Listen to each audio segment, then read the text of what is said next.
she's a woman of faith. And I think anybody who knows her knows that about her. And if you don't, you should know that about her. I have to smile because many times I'll talk about her in presentations I do, and I will say to them, well, to give you an idea of who my mother is as a woman of faith, I consider her to be more Catholic than Mother Teresa.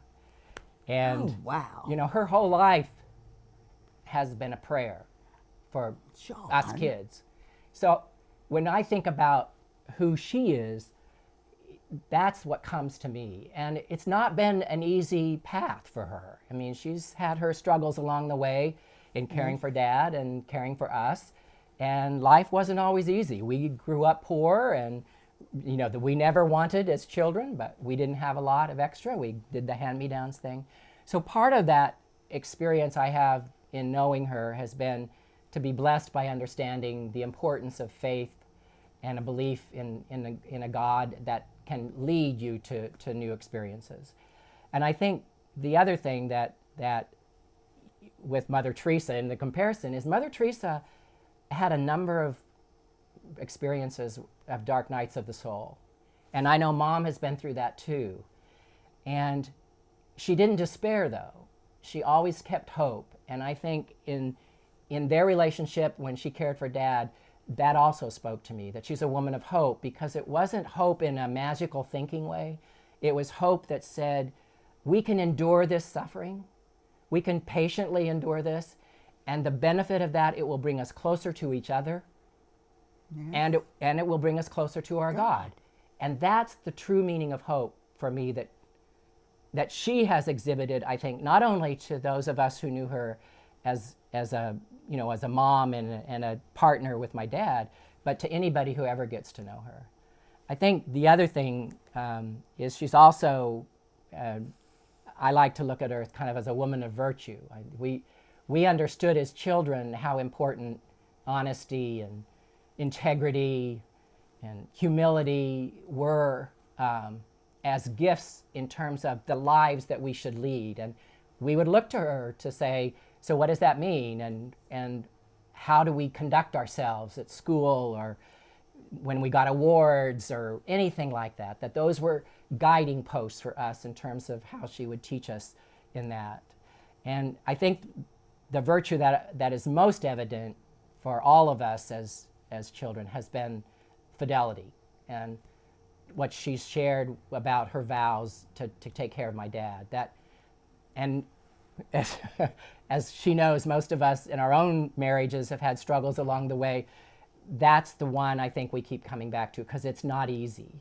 It's not easy to have that sense of what is your vow mean and how do you make it alive? How do you bring it alive? And I think that experience has been really exemplary for all of us in our lives. And so being a woman of virtue and hope and faith is important. And it's, for all of us, I think it all comes down to love and compassion. And nobody has to question that. My. I love you, John.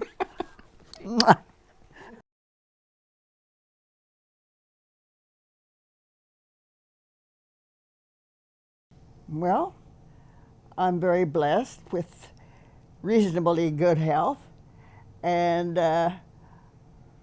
I've enjoyed my children and grandchildren, and the Lord has blessed me with a wonderful family, and I'm looking forward to this because I keep thinking, you know, it's my opportunity to see the Lord, and where else can you go to see the Lord? And I feel like this is what it's all about.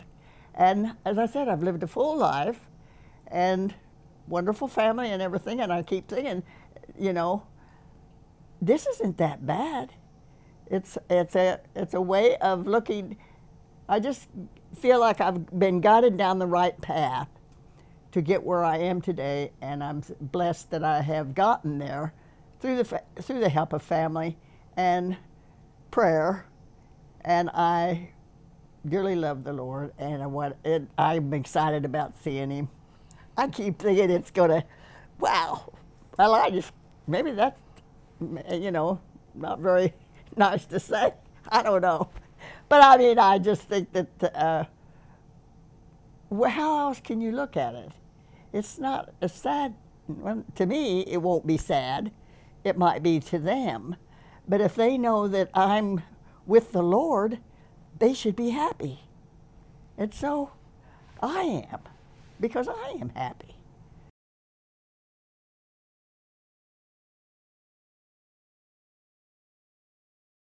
On my birthday, my last birthday, they came to the house, and just immediate family, just my boys and the girls. And they came to the house, and John asked me a couple of questions about how I wanted to live out my life. And so the way I'm looking at it now is that I'd like to stay here. I live alone, but I'd like to stay here until, I can't. But when the time comes that I can't, I'll be glad to go someplace. Just let me go someplace where I'm near a chapel or church, because I want to be that close to the Lord at that time. But I mean, as far as that goes, am I answering all the questions? You want to be here. Yeah, I'd like to stay.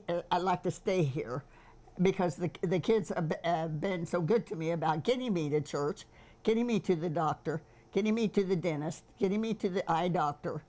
And I drive a little bit, and then with time that'll probably stop. Yes. But anyway, but I have a daughter that is willing to probably help me more. So I love living alone.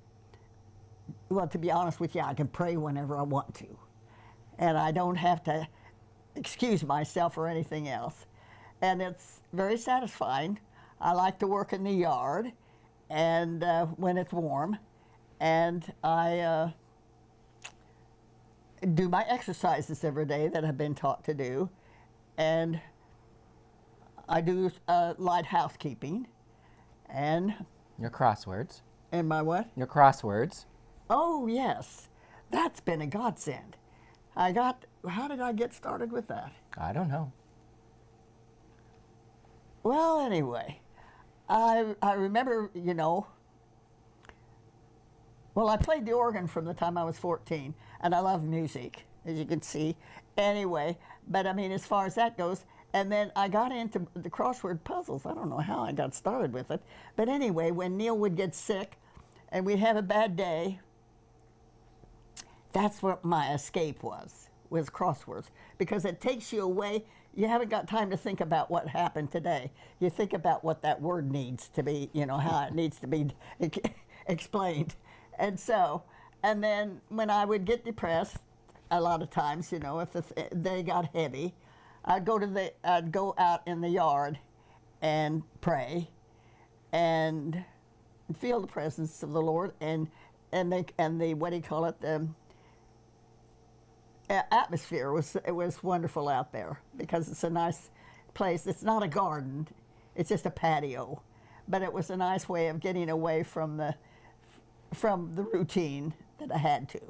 I did have to learn how to space my time with him, because if I went to the grocery store, I had to make sure that I got back in an hour, and for his sake, But I learned to do all of those things, and I found them satisfying, because I was helping him live his part of life to comfortably enough that he could enjoy it. And he begged me not to be put him into a nursing home, and I We did were pretty able to do good. that. We did I pretty did good. pretty good. You did pretty good.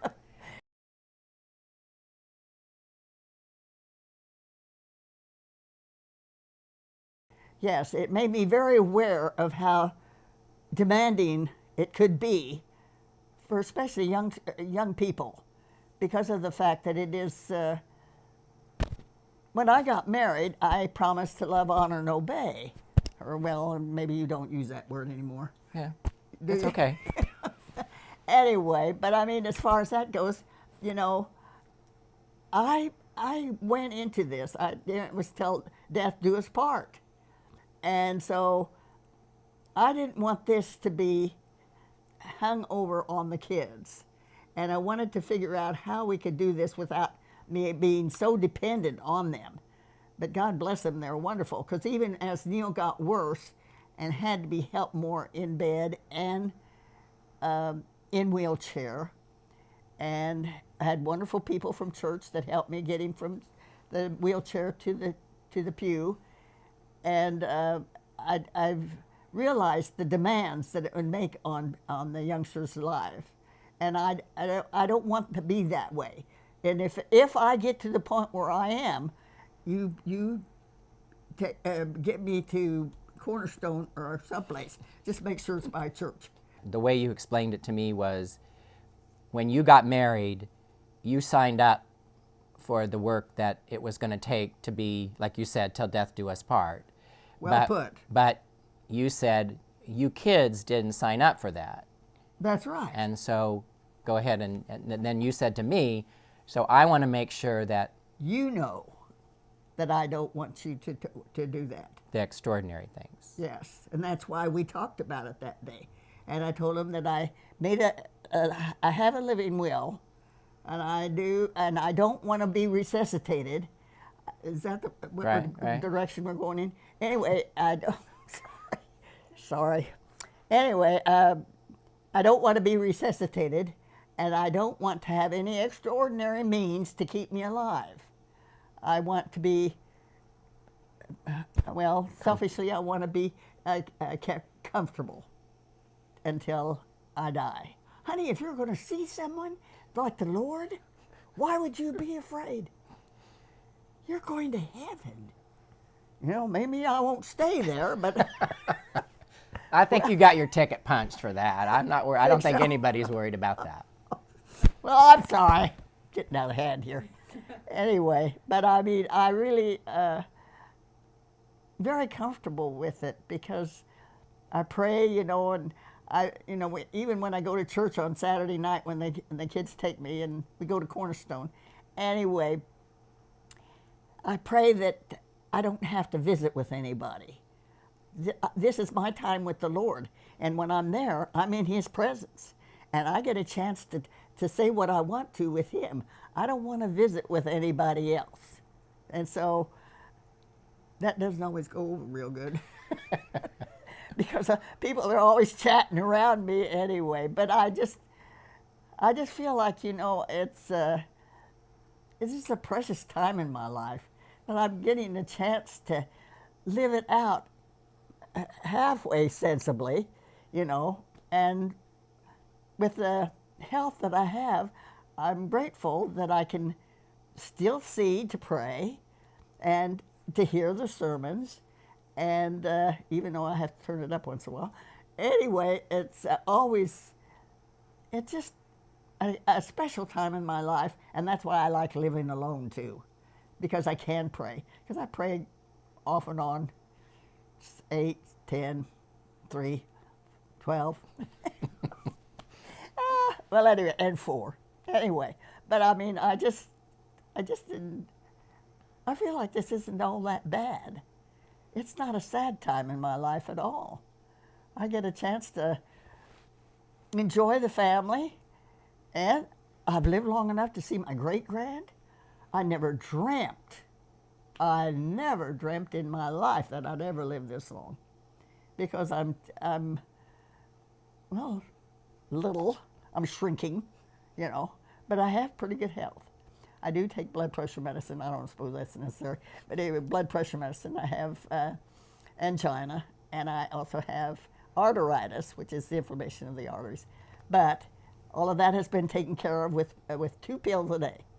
So see how blessed I am?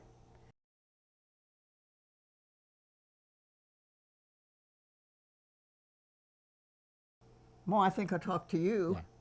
Just me. I think a couple of times. Right. And I think long talks. Huh? Long talks. I would come down on Mother's Day, and we had kind of a ritual every year, and I would put flowers in the garden. He would always give me a garden every year on Mother's Day. So one year she came out, the year before the birthday party, and she came out and you asked me, why did they make it so hard for people to die? And for 2 hours we talked about the kinds of things that you wanted. And I thought at the time that she was also sharing that with my sisters. And I came to find out at the birthday party that they didn't know anything. So Mom then had about an hour with us at the end of the party. They wanted it to be at the end of the party, not at the beginning. And I asked my couple of questions, and she just basically told them how it was going to be. And there were a couple interruptions, and I think it was Jane, the youngest, who finally said, will you just be quiet and let her talk? And you did. And you pretty much told everybody what you wanted. And it was wonderful. It wasn't sad, wasn't morbid. It was it was a blessing, I think, for everybody to hear what Mom had to say. And I did cover everything, didn't I? Pretty much did, yes, you did. I know, but you told us we're still a little concerned about being able to honor everything you want, but I think, everybody heard it. Well, and when you said the other day, too, that you were thinking about that we should go to the mortuary and arrange for that, I never thought of that. That's an excellent idea, because I might as well pick out my own. That's right, you should. Casket. You should. I just don't want to pay that much money. Anyway, sorry. Anyway, but and going to Father and arranging it, and making sure there's organ music at the service. Well, that's another thing too. I said too that when they write the obituary, they better put in there about that Rita Reibenspies Carney, a retired organist. And if they didn't do that, I was going to haunt them, because I played ever since I was 14, and I didn't want to. And I'm proud of that. And I think I was blessed with the fact that I could play by ear, and I played for adult choirs. I played for mortuaries. It was a very fulfilling life for me, and exciting,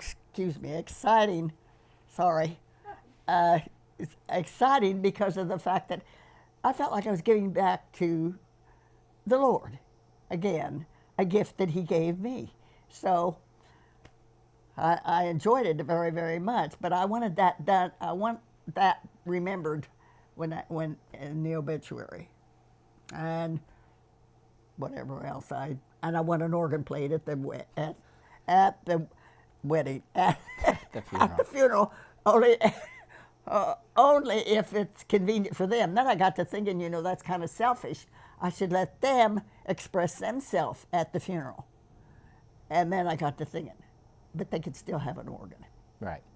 And I'll have that organ there. But you can have your flutes and your drums and your pianos and your violins and everything else. Right? Yeah, but you do that too. Okay. Are you listening to that? Yeah. We'll do that.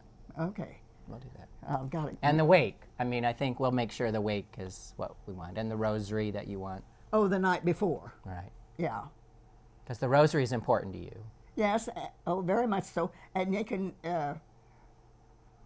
play the organ then. That's true. They can. They will. You work on that. We will. We'll work on that. Okay. Well, selfish, but anyway. I told him that I didn't want any unnecessary.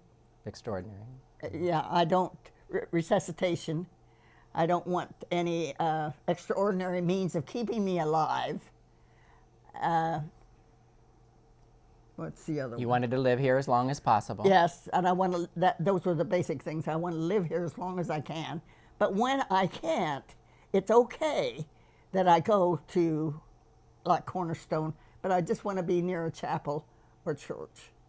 Well, and you also shared with us kind of what independence means to you. So you were saying the same things you said earlier about, I wanted to live alone as long as I can. I like living alone. I'm not lonely. I like to be able to have my independence and drive my car. Yes. Those kind of things. And you said those were important to you, and that you weren't sad, you weren't lonely by the fact that you were here by yourself, and This is really your world. It was your world with Dad for so many years. Yeah. And that taught me a lot of things about what I could be happy with, even though it wasn't partying, it wasn't running around, wasn't shopping. I didn't have to have those things because it was, I don't know what the satisfaction is. I guess it's satisfaction of giving of yourself to help someone else, because it's the only thing I did as far as that goes, you know. It's the only time I'd get upset with him when things would I'd go to the backyard and sit and pray, and then the wind would blow and you'd get the idea, you know, you just felt like the Lord was taking care of all that stuff to blow it away. She wants to know from me how was the reaction of the Sibs from everybody when you said what you said? Well, I think there was silence. First of all, there was silence. I think it was an acknowledgement from all of them that they didn't know. She hadn't shared it with them, even from my sister, who is one of the agents for her. And it was important for them to understand that this was really, you know, hardcore in her heart and soul. I think there was some concern that we would be able to honor the wishes that she had. I think everybody was concerned about that we not overdo in an attempt to save her, you know, if she has a, you know, traumatic event, that there was going to be an episode that she wasn't going to recover from, that it was okay with her, but probably wouldn't be for us, and how we were going to manage that. I think there was concern that, as Mom said, you know, her sons don't live in the area and her daughters do, and where that burden would fall to make that decision. And so there was a lot of question about that. I think there was also some challenge, some pushback, you know, that we needed to stop and listen, be respectful of her wishes, not try to interpret them, you know, in a way that wasn't helpful to her, that we were trying to honor that wish that she had, and that it might put us in a tough spot, you know, that we were going to have to say no to something that we would have wanted for ourselves, but not for her. And so there was it was a really good discussion. I think Mom did a great job of setting it pretty clear about what she wanted and didn't want, and it was the first time that they were really able to hear. I think all of them were able to hear it in a way. Well, and I think now that they're very aware of, you know, if I fall, that'll probably be the end of this. But that's why they're aware of what I have, what limitations I have, because I don't move around real good. I don't get around very good. But I mean, it's the limitations that I have that they adapt to now. They same way you did for Dad. You well, know, nice of you. Because Dad had, you know, for 26 years, half their married life, you know, you really provided care to him pretty much 24/7. And there were lots of periods in there where Dad would have an episode or he would fail a little bit, and it was a hard time for them to adjust because it was one more step in this path towards, you know, his eventual death. And it was frustrating because there were times when Mom would feel like Dad wasn't cooperating enough or trying hard enough, and so there was some tension, and you would pray about it and work with each other, and then it usually took about 3 or 4 weeks, and we got over that hump, and then it was the next one. So I think there was that understanding from your part helps us understand that it's a gradual process, and it will be for most of us. Most of us kids will be in the same boat, that it's not going to be a one and out and you're done. This is going to be a very gradual process over a long period of time, and I think the grace that you've displayed in caring for him is, I think, for us, a sense that we want to display that same grace and understanding to say, it's our job to adjust to that change, and it's our job to accommodate, you know, the progression of that course of illness. And that's a hard thing to get your hands around when you want to fight or you want to fix it. Mm-hmm. And that's what we do in medicine, is we try to say, we can fix this, and we can't. And so I think understanding that and watching you as an example to us to show how you can do that. And we understand that it comes with prayer, it comes with sacrifice, it comes with acceptance. And, you know, there's a little bit of resistance on our part, but I think over time we've understood that part of that grace and understanding is letting go of the things that we want and letting God kind of take it from where it needs to go. So. Doesn't he talk beautifully? He says it so well. Well, it's really your example. I mean, we've all watched this for, 30 years. And I think, even watching you age gracefully since his death, which is, 13 years ago now. Well, the thing about it is, when I got married, I made those vows. I made them willingly. I wanted to stay until death do us part. It's just what you do. And that's what we did. It's what you do. Sorry. I'm Now, sorry. that's good. I mean, sorry. that's good, but I think that's an example for all of us. Well, anyway, well, you just said it so beautifully, dear boy. It amazes me that the kids have that's what I mean, adapted to it. Because now they walk me to the car, they come to the door to get me, they walk me to the car, I walk with a cane, but when I walk any distance, I have trouble walking. And, as far as that goes, and when I get to the doctor's office, they get out and they'd walk me in. That's thoughtful. That's thoughtfulness. Well, it's easy to do it for the Queen. No, it is. It's easy to do it for somebody that you really love and admire. And I think the grandkids feel that way. And yeah. Yeah, great-grandkids. now, my dear little granddaughter called me the other night and she said, because my daughter fell with the ice on and broke her left hand and wrist and arm, and she's had a terrible time getting over it. Well, after that happened, she said, Mom, be careful when you go out to get the paper, or if you get the paper. And I finally decided to quit the paper. Anyway, but when my granddaughter said that she has her youngsters over here at, I know I'm rattling, Daycare. Daycare, and she said, we drive by your house every day. So she said, why don't you let me put your dumpster out by the street the night before and then bring it back the day after they pick it up. Now, look at that. Isn't that gorgeous to think that they would go that far to think of me, because they don't want me to fall? That's what you call love. It is love. True love. True love. Wow. Getting your trash out to the street. That's true love. That's good to hear. I see how blessed I am. I know I'm rattling, but this is a wonderful life. Really, I can't thank the Lord and the kids for more than this, I'll tell you. I can't live better than this. Nobody could. Right? It's all relative. It's the little things in life. That's what you tell us. Yep. I felt really good, very relieved, because I didn't know I was the only one who knew that.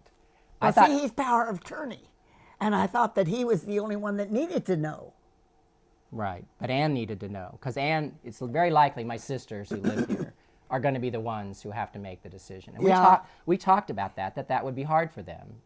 And but I felt very relieved that everybody understood, so that when we get to that point, I'm not going to have to explain everything again. Now, it was interesting in the discussion, one of my older brothers said, well, we trust you. We know that Mom's had that conversation with you, and we'll take, whatever you say. And I said, I don't want it to be that way. I want all of us to understand, because this conversation that I've had is really important for all of us to understand, so that there's no guilt for anybody. There's no question for anybody in terms of, well, should we have done this, or should we have gone ahead and tried this? And the answer is, we're all going to know, because she shared it with all of us, that the answer is no. And I hope I covered everything. You pretty much covered everything, I think A to Z. So I was really relieved in the process of knowing that, first of all, that they could all hear it from her, and we had a chance to ask questions, clarify with her, how this would go forward and everything. So it was really people say, well, it sounds like a morbid thing to do on somebody's 88th birthday, but it wasn't. It was probably the best part of the whole birthday party, I think. It was. Because it clears the air, too. It lets the other siblings know what is expected of the one person that I've talked to. And if they all know it, then there isn't any hard feelings when the time comes. Or that John, you should have done this for Mom. Mom would have wanted this. But if I'm saying what I want before I die, I'm clearing the air, for heaven's sake, for you. Right. Because you're power of attorney, and Ann is follow-up. Right. And so they need to know what I'd like to have done anyway. If it can't be done, it's not the end of the world. See, you can do it. It's okay. Okay. Okay. Anyway, so. How did you feel after the conversation happened? Relieved too. I thought to myself that I'm not keeping this from anybody. I'm telling them I don't want an unnecessary resuscitation of any kind. I want them to know, especially the younger ones, especially Jane, because she has a time with it. And I thought to myself, if she knows... Well, we're all going to have a time with it when it happens, I'll tell you that. But you're right. Lord. She's going to have a time with it. No, you just be happy for me. Okay. Because I'm gonna be happy. So no regrets here. Okay. No regrets. Anyway, that's what I felt, that it just cleared the air. It was easier then for me to talk about it, And when excuse me, and sorry. Anyway, I get to the point where it's hard to talk to him individually, and this was out in the open, and there was all of them that were sitting here. So it was easier to say it than it was to talk Jane. to each of us, right? Yeah, Separately. There'd be tears. There'd be, I just didn't want to put that on anybody. So that's why I thought it was an excellent idea. Anyway, we got it done. And there's so much more peace with what I have asked to have done that it's, I don't know, it gives you a sense of realizing that maybe it isn't the end, it's not the end of living exactly, it's the beginning of a new life. It's not bad. It's not sad. It's got an opportunity to see the Lord and see Neil, and he'll be running around. Yeah, he will. He won't be in a wheelchair. That's right. He won't be in a wheelchair. Anyway, so how can it be sad? And if they look at it in that way, it won't be so mournful. They'll be rejoicing when I die about the fact that I've lived a good life, I've lived a full life. If I get to 90, my word, what is that? That's almost, I don't want to think. It's only one more year. I know. Anyway, but I just feel like, it's, it brought a lot of peace to me because I kept looking at Jane, and she's the one that I get concerned about the worst because of the fact she was the youngest. She is the youngest. And she also went through more with you and Dad than the rest of us did. Yes. Jane was still in high school when Dad had his stroke, and she really lived that experience much more so than the rest of us did. And I think that love and devotion and commitment to caring is really rooted in her soul. And I think she saw that. She witnessed that in a different way than the rest of us did. And I think it's the loss for her will be different as it is for each of us, but it will be different. But the thing about it is she saw us with our ups and downs. Well, too. she did. We had rough times right at first because it was so hard to adapt to how much he needed done and what he could do for himself and what he chose not to do because he gave up. Because once he found out, right at first after he had the heart attack and stroke, every morning he would reach for his pants and he'd said, I got to go to work. And it was a kind of a constant fight until finally, and then when I'd tell him that you can't go because, of this situation, and then he would cry. And this then would deter me from what I was trying to get my point across to him. And that's why when the Cubs played, that was a godsend, absolutely godsend. Because when I got that interested, I knew he was interested in baseball. And then that came about more easily as far as that goes. And then after that, why, we got into bowling, that he could go bowling. And then he got into the point where the grandkids had come over and he played checkers with them, And it took on another dimension of our lives that I never dreamt would happen, because of the fact that it was so out there that I never dreamt that any of this would take place. But see, this is the good Lord. This is the good Lord directing the traffic and getting it to go to work in a way that'll help Rita. My advice would be, it really is a gift. For Mom to be able to share with me and everybody what was important to her was really a gift that I need to be able to honor her life, because that's what I want to do, is honor her life. And I think we saw it as an exchange of gifts. She gave us the gift of knowing, and we're going to give her the gift of being able to do what we can to make sure that we can honor that. She did the same thing for Dad. And, she was there for him 24/7 for half their married life, 52 years. And that made a difference to him and to all of us. And I think that's what we want to be able to give to our children too. So I would just say, it's worth it. It's hard. It doesn't come easy, especially in a society that doesn't, really value those conversations. Right. And we try to medicalize everything in our lives and think we're going to recover or get over this or fix that. And at some point, we have to recognize that that's not going to happen. And so if it's not, what do we want instead? And that we've got to be clear about that. We really have to be clear so that we can honor and understand. And yes, for me, it will be sad, but it doesn't have to be bad, and it doesn't have to be, a lot of guilt and a lot of estrangement among the family. And we can say, this is a glorious day. And we're not going to say that of the day it happens, but we want to be able to get there. So I think a lot of it is just be willing to take the first step and to say, this would be a gift to me if you would just kind of share with me what's important to you, and not necessarily all the things about what you do and you don't want, but I want to understand more about who you are as a person and what's important to you in terms of saying goodbye and saying I love you. And are there things that we need to say to each other about, I'm sorry and will you forgive me? I remember Dad did that with us, each one of our kids.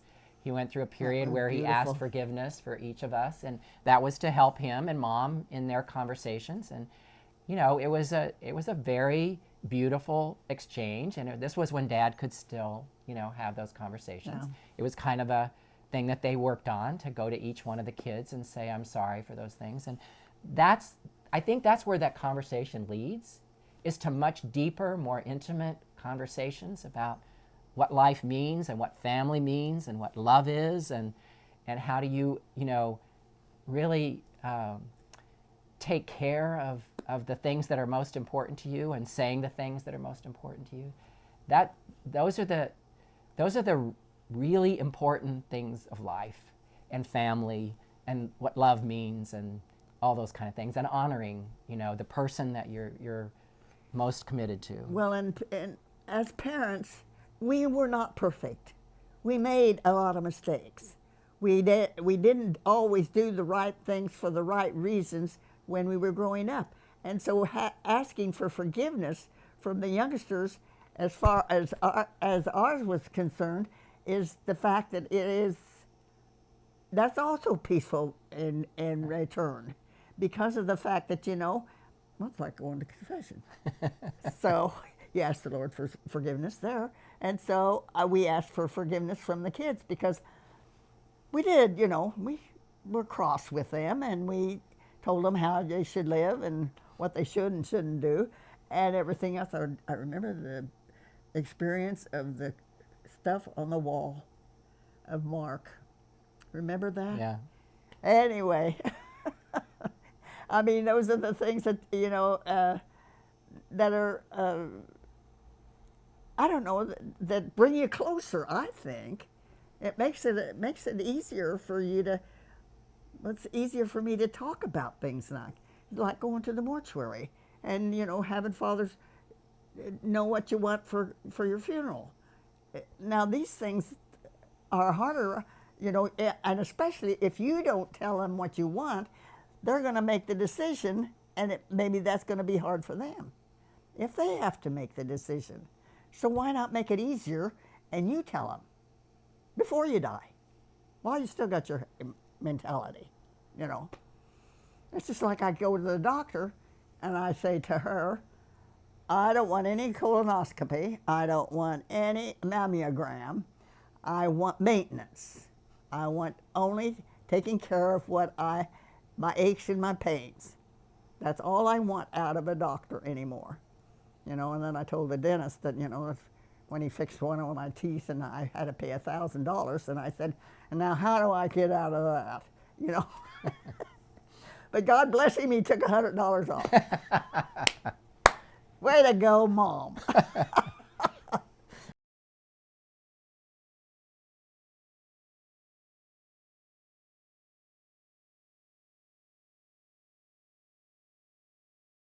If somebody said, I just can't imagine talking to my children about that, what would you say to them? Because for me, it was a gift. And I don't know if you saw it as a gift to us. Well, I'd tell them to try it with one. Talk to one of the people, one of your children first. And tell them very slowly, lovingly, that this is what you would like to display or tell your children that you would like to have done for the rest of their life, and ask them that you want to show your love and care about the fact that you care for your youngsters, but you need to say this because you do care, and you want them to know it so that they aren't sad about it when the time comes. Because I keep thinking, if your kids know this, how can, to me the funeral should be a hallelujah. Well, why not? It may be a time of rejoicing. And maybe it wouldn't be that emphatic with the people, but at least they wouldn't be morbid about it. Because it's just another phase of our life that we go through, and that we need to talk about it. They're really important for us at any age, obviously. And, thank God Mom still has, she's got her wit and her charm and her sense of humor, and she knows what she wants. But a lot of people don't have that, in the family I married into, that isn't there for them. In many, many cases, they lose their capacity to really engage in those conversations. So thank God for them, many of those conversations took place in their 60s and 70s because they didn't die until their mid-90s and almost 100. And during those last 20 years of life, they really couldn't engage in those conversations. Yeah. And we were really blessed by that. But I also know that even for Dad, his view of that changed over time. When he first had his stroke, he was very clear with us that he didn't want certain things, and then 20 years later, he did want those things. So we have to understand that those things change, and I think that's why it's so important to understand the values of the person and who they are as an individual in terms of what do they think about independence, and what do they think about the importance of family, and what do they think about spirituality. You can still make decisions for that person later on if you understand those things as being important for your own experience and for theirs.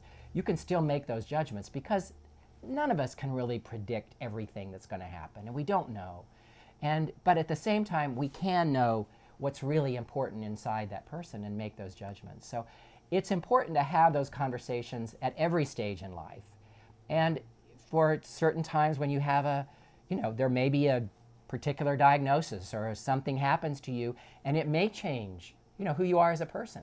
That's the time to have that conversation, that things are different for me now than they were a few years ago, and I want to share that with you.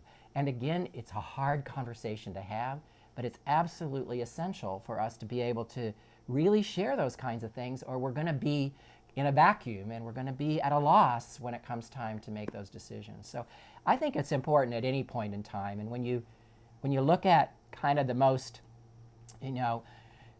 intense cases that this country has dealt with, they've all been pretty much young women in their 20s and 30s, and those are the cases that really became, court cases that went on for years and years and devastated families, and they don't need to be that way if we can have those conversations along the way. So we try to do that with our kids and let them know that these are discussions we should be having at whatever point in our life.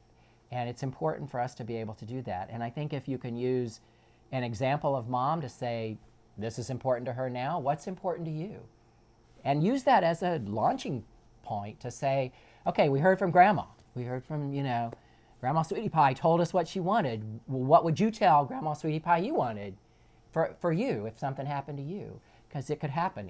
It could be, both directions. And so we need to have those conversations and make sure that the people that we've entrusted to make decisions Well, then have the tell me information. why wouldn't you want to have them? Why wouldn't you want to have those conversations? They're hard. There's people get messed up about them, and they're scary, and we don't want to talk about that, and if we talk about it, it'll happen, and I mean all those stupid excuses. It's not really. There's really no reason not to, but it's just hard to do. People don't want to do it, and we keep thinking medicine will fix whatever problem there is, and that doesn't happen. We're all gonna die someday. And we're all gonna die of something. But I think the question is, it's easier to have that conversation with somebody who's 90 or 89 than it is somebody who's 39, because they're not ready to have that conversation. They have little children, or they have, they're still, when it happened to Dad, it was hard for us to talk about that. Yeah. He was only 52, and he still had one at home, and we didn't want to think about life without Dad. I mean, it was hard. It was a hard conversation. And it was a hard conversation for you two in the early stages of his, illness, to think about what would happen if this happened again. And he was, really, the next stroke actually took his life. It would have been a hard conversation. So it's not easy, but it is important. Yeah. And I never thought of it that way either, as far as being younger, and having it happen. Well, and we went through that with one of your son's wife, died at 36 with 4 little kids, and that was a really hard time for them. That David was, lost soul for a while, and we all struggled with, her death, and it was a hard conversation. And you just don't see that happening. And, I think about her dying, and this was the 3rd child that her parents had lost. And that would be a very difficult conversation to have. And it was hard for, any young family to go through that. Yeah. So it's a hard conversation. But, it was a very difficult death, too, as a result of that. It was a very difficult Dave death. had a time with it. Yeah. But it is hard to do, to put yourself in a vulnerable situation and to say, I want you to hear from me what are the most important things in my life. That's hard for any of us to do because you fear rejection. You fear that somebody's going to argue with you and try to talk you out of it. You fear, that most intimate expression of who you are. And that's hard, especially for men. I think for guys, it's really, really hard. And it's hard for me. To this day, it's hard for me. But I think those experiences of saying, I know I need to say I love you, and I know I need to say I'm sorry. And the third would be, I know I want to share with you the most important things in my life.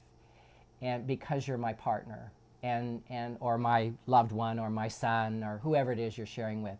And these are the most important things to me. And I think if you can see the fulfillment in that, and anybody who's been intimate with anybody else knows the importance of that.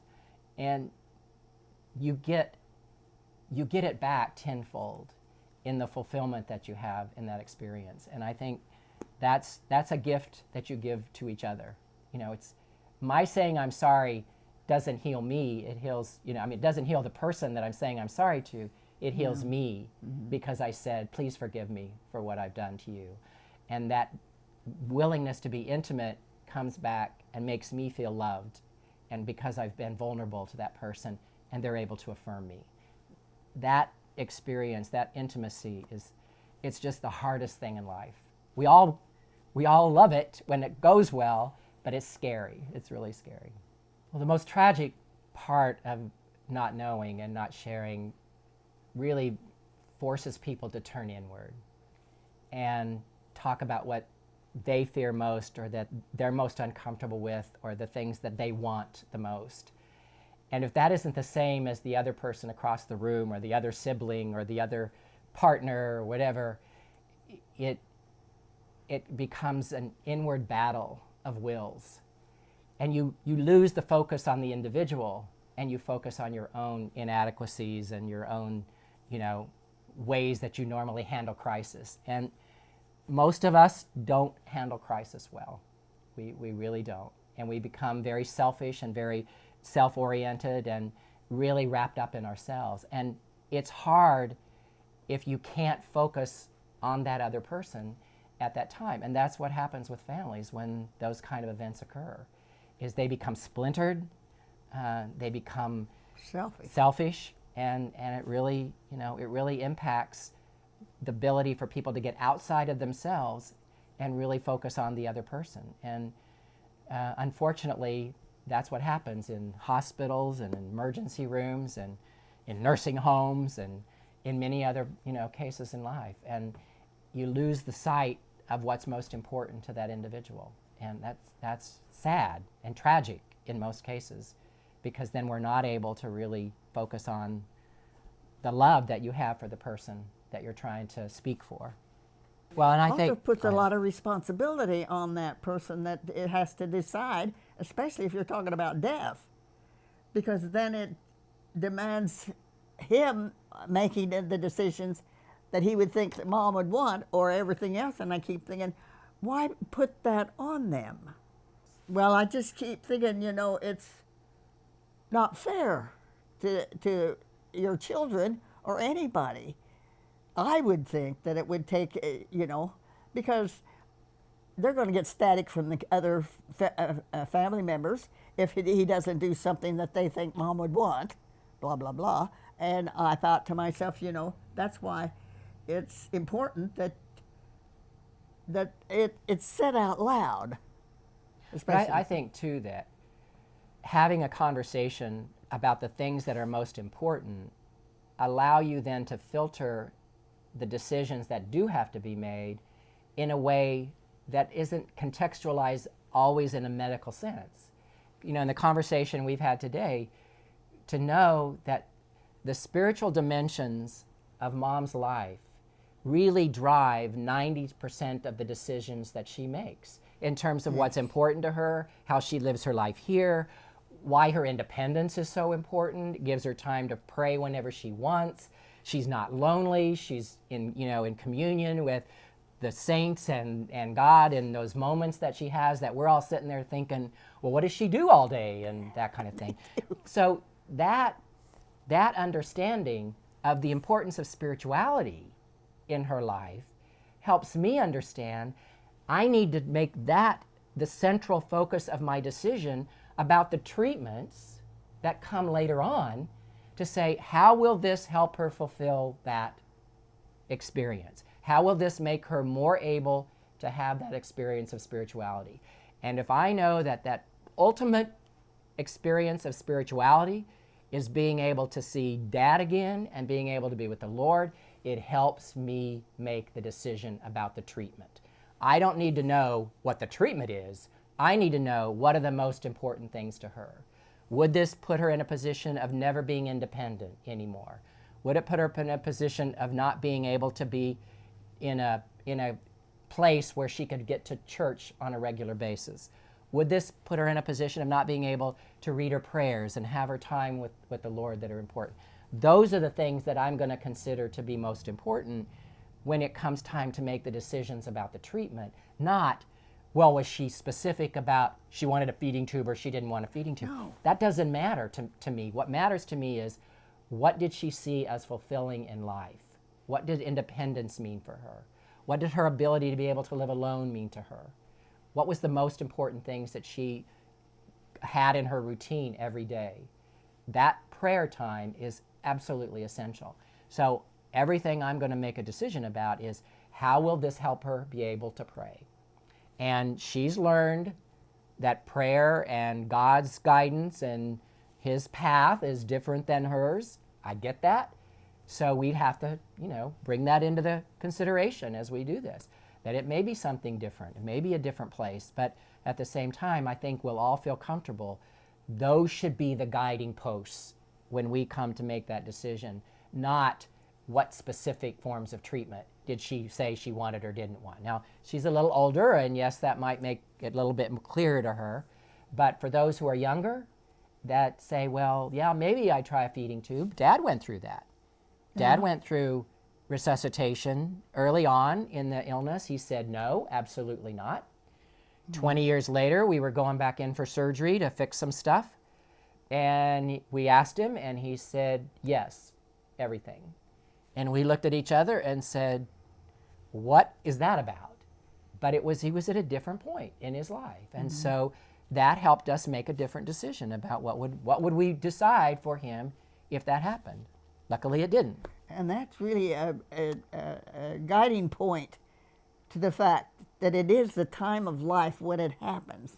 If it happened at 36 or even 52, it changes. It would change because of the need or the desire to live or be able to live if they had help, medical help, in my opinion. But I mean, as far as that being the answer to all the questions, no. Right. Well, and I can tell you that spirituality for you at the age of 36 or 52 is the same as it is at 89. Yeah. It would have So for me, if I were to be making those decisions for you at any point in that, I would still know that spirituality is absolutely the most important thing. Your relationship with your God is absolutely essential. Absolutely. And there's no question about that. So I think it can be a guiding post to say, really understanding who this person is, what's most important to them, can help us guide us in that decisions that we have to make in terms of treatment that we may not know exactly what this person would say. At this moment, right now, what would I choose? But it's still important for us to understand who this person is, which is why the conversation about the intimate things that are most important is so incredibly important for us to have in that, so we understand what is the decision that we would make for this person if they aren't able to make it for themselves. Well, see, I don't want, if you call 911, they are going to resuscitate. No questions asked, they're not going to talk to you or anything else. I'm not calling 911 because I don't want to be resuscitated. So just call me once in a while to find out if I'm still alive. I mean, as far as that goes, that's the point that in my opinion, the medical, and I know the reasoning behind it, but they force that on you, whether you want it or not. This is the part that disturbs me because of the fact when they get 911, they have to resuscitate you. Why is that necessary? If I just I keep thinking that it's misguided here someplace along the way. They ought to evaluate the situation. We're going to do that. We're going to evaluate that. We're working on some things right now that will allow your doctor and you to sit down and make those decisions for you. We're working on that. You're kidding. No, we are. We're working on it. When is? It's starting. It's not everywhere yet, but we're making progress here in this town and in Kansas City and other places. We're making progress. Okay, so you can have a sign on the door saying... Well, it's not a sign. It's actually an order that a doctor signs. So your doctor would sign the order saying she doesn't want to be resuscitated if she's found in this condition. But she does want you to try to, revive her a little bit in certain ways. So it's a process that we're working on with doctors in the state. Well, God bless you. Yeah, we are. We're working on it. Well, this is new then? It's pretty new. Yes, it's pretty new. I've never heard of it before. Right, it's pretty new. But it's for people like you. But also people who are really closer to the end than you are. Oh. Because your doctor may say, I think she's fine. There's no reason to do this right now. So you'd have to work that out with your doctor. Oh, I see. So it is a proclamation from the doctor Yes, it's an order from the doctor. that you don't resuscitate. That's right. But they may say you don't shock the person, but you still should try to revive them using different kinds of things where they just give you a little bag over your face to see if they can get things going again. And that's benefits, like if Jane were to find you and she said, okay, she's not breathing, but I know she's got a pulse or something like that. Her heart's still beating. What do we do? No, I guess I'm so not we have to thinking be of- able to, I see. we have to be I'm able not- to say, she wants some things, but she doesn't want everything. So how do we do that? And the doctor can help guide that conversation to say, here are the things we do, and here are the things we don't do. So if you find her in one state, yes, do this. If you find her in a different state and she's cold and then you don't call 911, you call me, and then we decide if she's really gone and we don't need to call 911. And in some cases, 911 will come and say, yes, she's gone, and we don't need to do any more than that. And so that's what we're trying to work on. We're trying to get that all cleared up because the doctors know it happens, and they also know that when you transfer people in an emergency situation and there isn't any guide, there's no guide at all, then we do everything. And what we're trying to say is we can be smarter than it's either on or off. We can say there's things in between. Like when you got a rheostat on a light and it goes from dim to bright, it's not just on and off. There's stuff in between that we can do. And that's how we're trying to get this new stuff to say, the doctors to say, okay, try this, but don't try this. And that's what we're trying to do.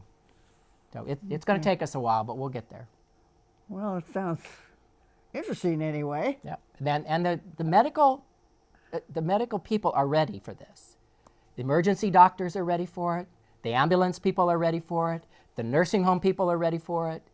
The doctors in the hospital are ready for it. And then you'll be surprised, even your own doctor's ready for this. Your little doctor you go to. She's ready to hear these kinds of things because you are very clear with her. No more mammograms, and no more, colonoscopies, and don't run a test if you're not going to do anything with it. And I'm not your pincushion anymore. So let's figure out what we're going to do, and then we don't run tests that we're not going to do anything with. And she's ready to. She knows that about you. You've been very clear with her, and she's ready to say, okay, so what does Rita want? Well, I preached enough. I know.